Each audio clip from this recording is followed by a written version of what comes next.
Hey everyone, welcome to another episode here at Night Chats. Thank you guys for joining me. Just tonight, going to take some time here to go a little bit more into old world architecture and into our history.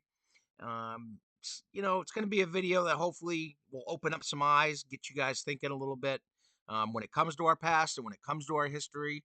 I think, the more I get into this stuff, and hopefully the more you do, you're going to find that a lot of our history is up to question. It's definitely full of lies. I don't think there's any other way of describing it, or any other way to put things. We've been lied to on a global scale, on a massive scale, when it comes to our history, and you know whether or not this is something that interests you or not. I guess that could be up for debate, but I think it's important, like I say, to know your history and to know your past, because it definitely affects your future. It's knowing your past and knowing history of the way things have gone on in the past will give you maybe a better direction of where to go with your future. It'll give you a better sense of right and wrong, and the decisions you're making. So I mean, how can we go into something, for the first time and think that we know how the outcome's going to be? It's obviously, looking on your past and looking on past instances lead you to making better decisions, and lead to better and more positive outcomes. So again, it's important. I think it's very important to know our history. So it's just a little video here tonight that I've got that I put together here for you guys, and I hope it's something that you guys are interested in, and I plan to bring you some more videos.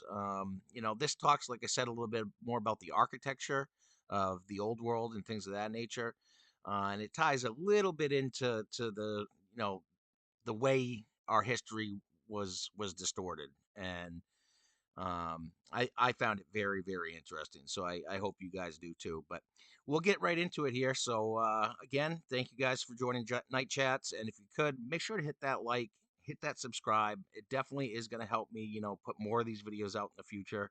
So I really, really can't stress enough how important it is to get those likes up, get the subscribes up. And I can't tell you how much I appreciate each and every one of you for stopping by to take a listen. So we're going to get into the video. And without further ado, here we go.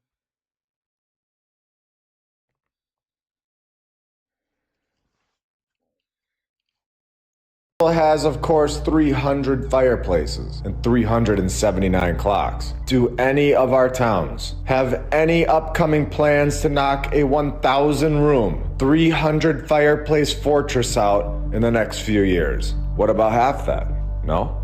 With our modern construction, 1,000 years after they did this, we should be able to do this with ease, since they did, without a power tool in sight. Supposedly, we have a better education system, so we are told. We have more knowledge than ever, supposedly. What is wrong with this picture? I would say a lot. Do you understand that something is wrong with the timeline? Something massive? Can we all see the lie very clearly now? We have been lied to about all of this, starting around the year 1800, and possibly right before that, where everything in our timeline began. And the old world buildings from the previous civilization are still here for us to see, in every city, with insane narratives to try to fit them into this lie, where we are told that people from 1,000 years ago were less than us, worse off. And we are told that we have all this brand new technology in the last 200 years. Everything is brand new. Every company was created recently, all over the world. Is that not strange to you?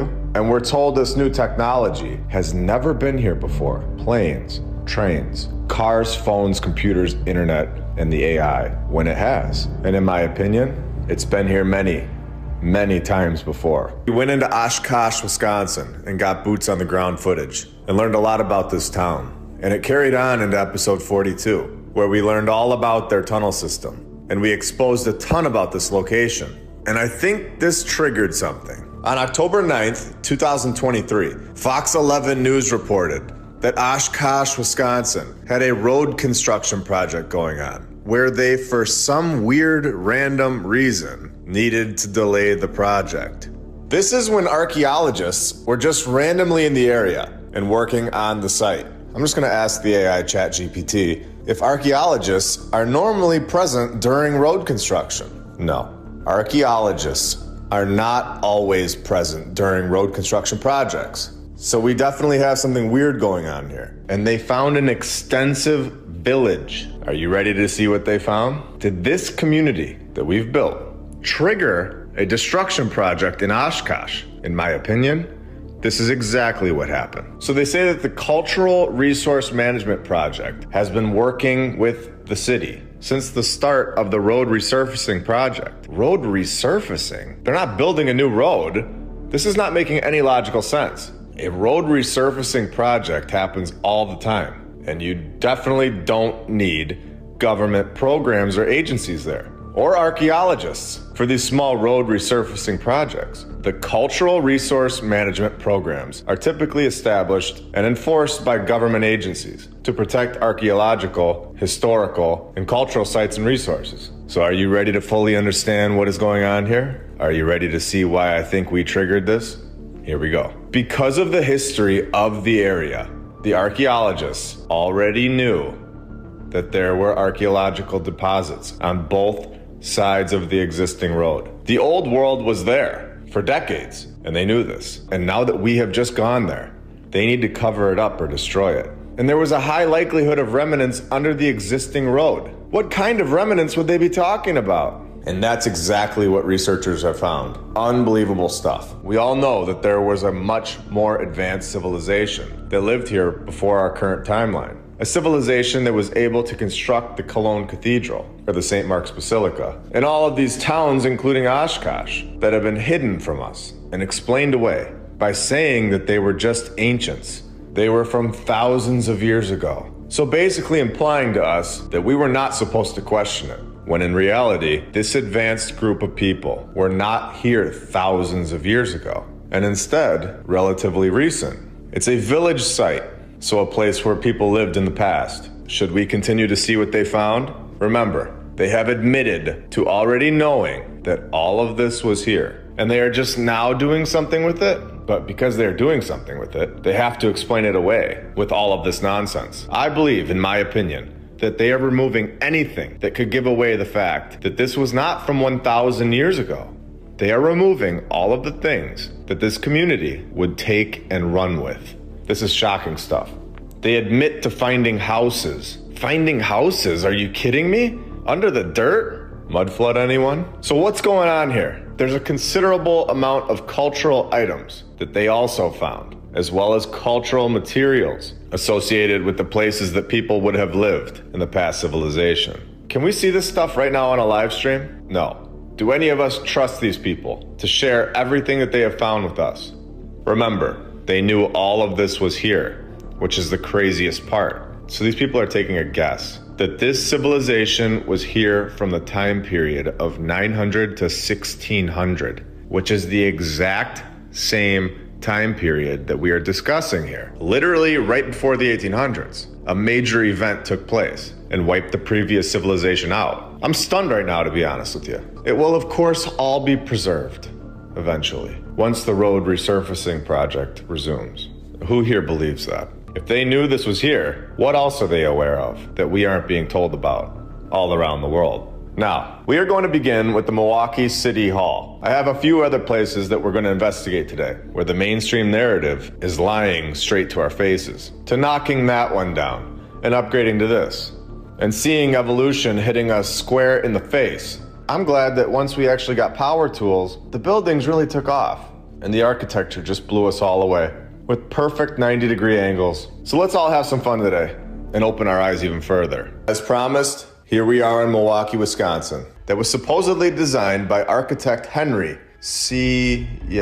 Okay. So we have another childish fictional character that the narrator likes to be all weird about, as we have seen so many times before, constantly making names that are inside jokes for middle school kids. Now, of course, due to Milwaukee's historic German immigrant population, many of the surrounding buildings mirror this incredible design. Wow, okay, interesting. So as long as we just have a lot of German people, buildings in the unbelievable Flemish Renaissance revival style that could never be recreated today, and never have, and never will just magically appear. Did you guys know this? I had no idea this was a thing. But thanks to the mainstream narrative, now we know. We should all give this a try sometime. What a joke. Especially because this was built by a contest winner in the 1800s. Anyone that rode around on a horse or a donkey qualified for the contest in the 1800s. Every single one of them. They all had this kind of architecture embedded into their DNA. There were so many of them that they needed to hold contests all over the world to shed off all of the competition. It's strange though, because once the 1900s hit, not a single person ever had what it took to get one of these buildings completed, which is completely backwards from what we are told. Evolution, I thought. Very strange. Well, let's continue and see if they clear this up for us a little bit. What is this? You gotta be kidding me. Not only are there so many people that can draw up a winning design, there are also 2 Henrys that are so incredible that they can win this competition. This is another example of the AI generating names. Fake characters all over the place. They create these names that are duplicates, reoccurring, and nobody ever questioned it. Until now. We have shown this many times. I think my favorite example is in episode 43, when they show all of the Fredericks. And I'm gonna get back to this Henry Cobb guy after we're done with this building, because he was a busy character. For this insane narrative, construction began in June of 1892. After the pretend political controversy kicked Henry #1 out for the better option of Henry #2. So the project for the tallest building in the United States of America, reaching a height of nearly 400 feet, begins in June of 1892 and is all wrapped up by Henry #2 in just 3 years, when it is now occupied in 1895. Now let's dive into this and show everyone how insane this fake narrative really is. We are told that cream city brick was used for the exterior of the building. They used limestone, of course, for the decorative elements and ornaments, particularly around the entrance and windows. And then we need to have granite. What would a building in the 1800s be without a massive amount of granite? So that's all great, but how much of these materials would they actually need in order to build the tallest building in the entire USA? We are told that they would need tens of thousands of cream city bricks and could have been in the range of several millions of bricks. Okay, right. And several hundred to several thousand cubic feet of limestone, and in the range of hundreds of cubic feet to over 1,000 cubic feet of granite. In order for the narrative to be logistically possible, we need all of these answers. So let's use their tool against them again, an AI ChatGPT. Let's see how long it would take the materials to get to the site in 1895, and see if this is logistically possible for Henry #2 to get this thing constructed in 3 years. The cream city brick is strange in itself, as they have ended all production of it since 1920, so we are told. Now, in my opinion, this brick was from the past civilization, and this is why the mainstream narrative has to explain it somehow, and say that we have been unable to recreate it for over 100 years, when in reality, our civilization has never been able to create the cream city brick. Now, it's all over Milwaukee, so they say that it was sourced in Milwaukee. For the sake of argument, let's just go with it for a minute. Saying that it would take a few weeks to a couple months to produce several millions, which we were told earlier, of cream brick, and transport it to the site. A couple weeks to produce this cream brick in the 1800s. But we can't do it anymore? Do you find that odd? I do. So then we have the limestone, which would take several months to a year or more to extract the several thousands of cubic feet of limestone and transport it to the site. Remember, the entire 400-foot building, we were told, was constructed in 3 years. There is zero room for error here in this insane mainstream narrative timeline. Now we have the granite, which they told us Henry #2 would require over 1,000 cubic feet of. This would take several months to a year to get it all to the site in the 1800s. So just getting all of these materials to the site would be wrapped up in, let's say, a year in this supposed timeline. If everything went perfect, which we are fully aware at this point that this was always the case before we came along. There was never an issue for the horse and wagon community. And Henry can't build this thing himself in 2 years, once all the materials get there. So of course, he's going to need some construction workers, which we are never told about for some weird reason. But let's see what this would have looked like if the mainstream narrative ever told us the full truth. We would need skilled craftsmen, laborers, supervisors and engineers, specialized trades such as blacksmiths, glass workers, and artists. Then you have the equipment operators and support staff, such as, clerks and accountants, to make sure we don't go flying over the budget, and for proper documentation. Now, we have called the Illinois State Archives in episode 44, and we have proven that they do not keep records on these buildings. So what's going on here? Why aren't any of these extremely important people ever mentioned in the narrative? We are always given some magical architect, and in this case, multiple architects, both named Henry, but never anything else. Never a great artist, never an incredible engineer, and never a mention of any bookkeeper. You would think that one narrative would mention it, since these buildings are all incredible and still standing. And in this case, we have a building that was the tallest in the entire USA. Yet their website gives us none of this, and we are supposed to just accept it blindly. How about no? We are not just sitting around accepting the lie anymore. Let's ask their tool how long this would actually take. It should say 3 years, since that is how long we are told that it took. But if you follow actual logistics, following real construction protocol, and not fairy tale nonsense that we have been told, then you are going to get a very different answer. A much more honest answer, a much more logistical answer. And here we go. After everything that we have discussed, and also adding in that there are seasonal factors, Milwaukee weather is not the greatest for construction project in the winters. Work might have been suspended or slowed down during the winter months. Okay, so they most likely built it in less than 3 years because of the winter months. Interesting. Using actual logistics, asking real questions that need to be answered. Let's see who the AI chat GPT agrees with. The mainstream history that we have been force-fed all of our lives, or us asking real logistical questions? Given these considerations, a realistic timeline for the construction of the Milwaukee City Hall in the late 19th century might have been around 5 to 7 years. And there we have it. Not even close to the 3-year mark. In fact, it is more realistic that it would have taken twice as long. Wow. We have done this a few times now where we ask the ChatGPT questions like this. And it becomes clearer and clearer that none of these buildings were ever built in less than 5 years. And the fact that this is what we're told gives it all away. That this is impossible.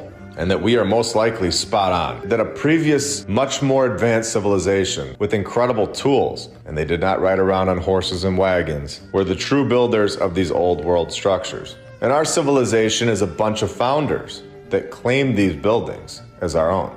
I don't think that the narrator ever thought that we would go through these narratives, dissecting them down to the smallest detail, asking questions that need to be answered for it to be true. It's incredible, all over the world.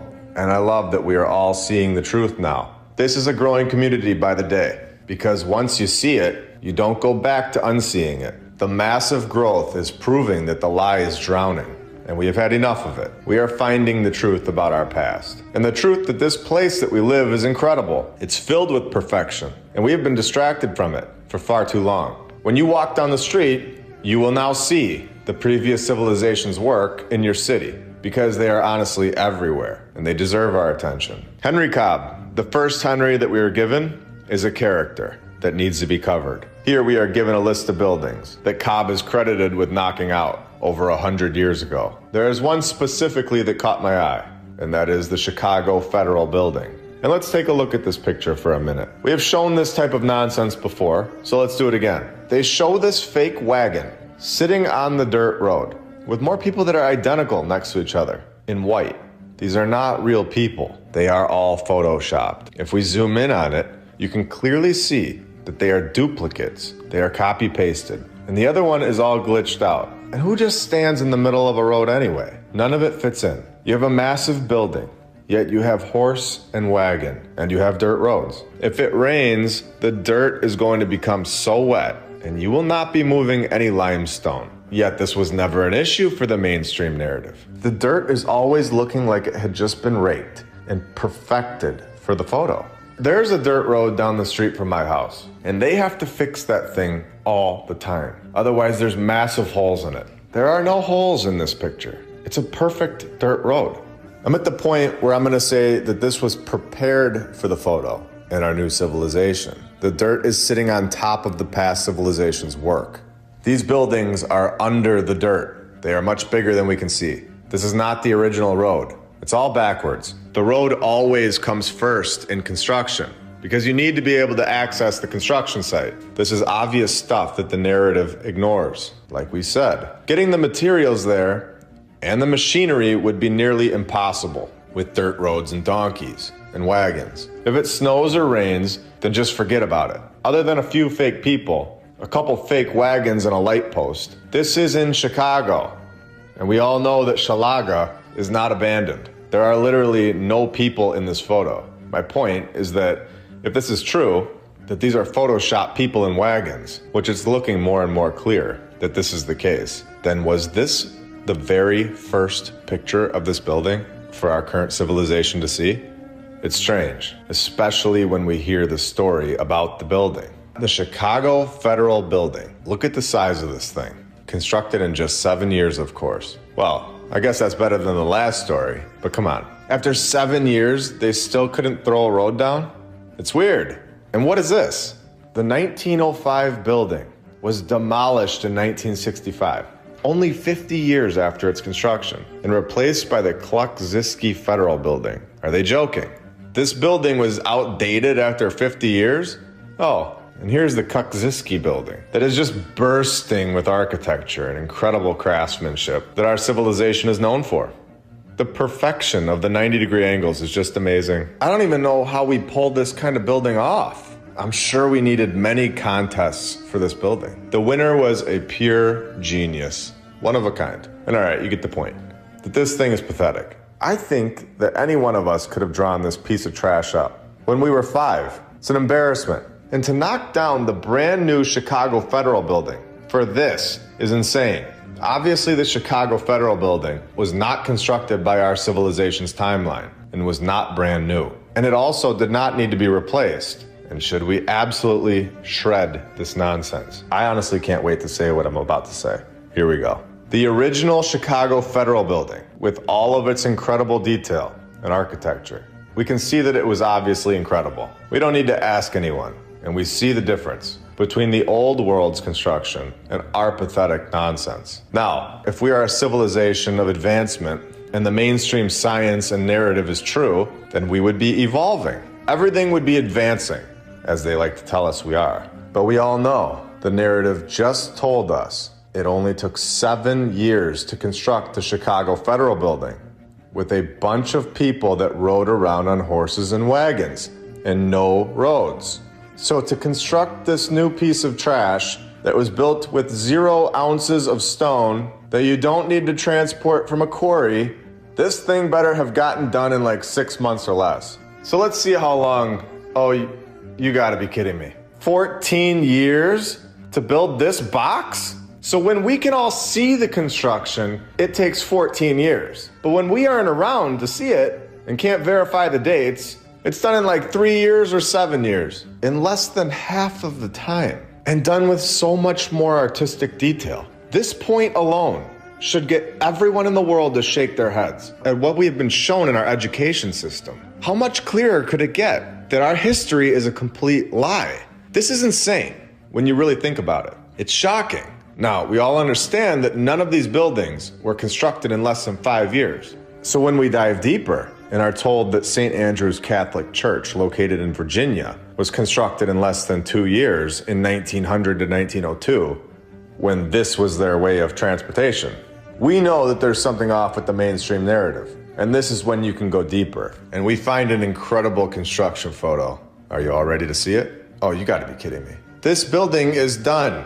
That is not a construction photo. That is a completion photo. And this photo is coming directly from the church's website. Now I'm gonna show you how they do this, how they get away with using the same architect for so many old world buildings. This way they don't need to make a million characters. They find buildings that look similar, and then they use the same guy. And it doesn't even matter what state they're in. And we have shown this before. But this time it is unbelievable how many they try to get away with. So let's go find William P. Ginther, and we have found him. And we know this is the same guy because in the middle of the 113 old world buildings that are of the previous civilization's work that they are pinning on this guy, we have the St. Andrew's Church in Virginia. So this is definitely an interesting character. And very interesting that they wouldn't allow us to just click on his name. Let's take a look at a few of these buildings. And I'm sure we're gonna see a pattern that they are all incredible, with perfect architecture. Exactly like the Kuczynski building in Chicago. Just amazing. Oh, I mean, nothing like that. So let's just pick a random one and start with it. How about the St. Philip's Church in Craftsman, Pennsylvania? Okay, well, I think we can see where this is headed already. And to prove my point, let's go right on their website and see the detailed construction story. All of the details will be given that we need in order to fully trust them. So in 1898, a young priest came to St. Philip. His name was